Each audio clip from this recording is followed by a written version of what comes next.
ยุของอายก็หลายเติบแล้วละลาเพียงแต่หน้าตานั้นยังดูหล่อเหลา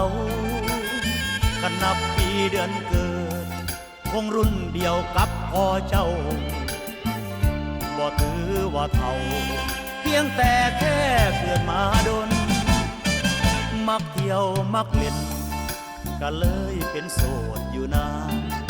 มาพออีลาตาหวานชีวิตคิดอยากเริ่มต้นมันยังบ่สายถ้าอายสิมีเมียสักคน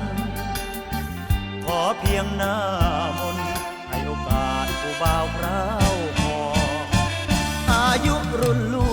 กเห็นแล้วมันถูกชะตามักพ่ออกมักพี่ทอลาเป็นวาสนาของเจ้าละน้อสำเร็จท้องแทงบักใหญ่เงินก็มีใครใช้จ่ายจนพอแถมยังหาหมูให้พอได้เอิ้นให้หมอ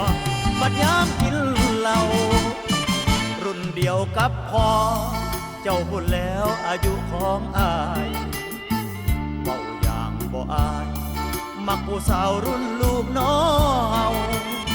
ถึงอายุสิหลายแต่หัวใจอายยังบ่เท่าแข็งแรงคือเก่าพร้อมดูแลเจ้าลูกหลานเมียพ่อ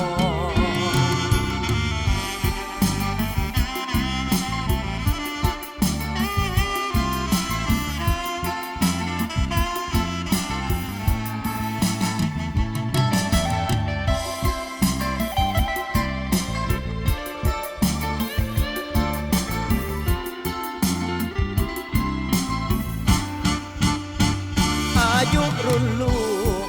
เห็นแล้วมันถูกชะตามักพ่ออกมักพี่ทอลาเป็นวาสนาของเจ้าละน้องสำเร็จท้องแทงบักใหญ่เงินก็มีใครใช้จ่ายจนพอแถมยังหาหมูให้พอได้เอิ้นให้หมอบัดยามกินเหล้ารุ่นเดียวกับพ่อ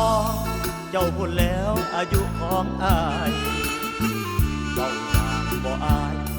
มักผู้สาวรุ่นลูกน้องเฮาถึงอายุสิหลายแต่หัวใจอายยังบ่เท่าแข็งแรงคือเก่าพร้อมดูแลเจ้าลูกหลาน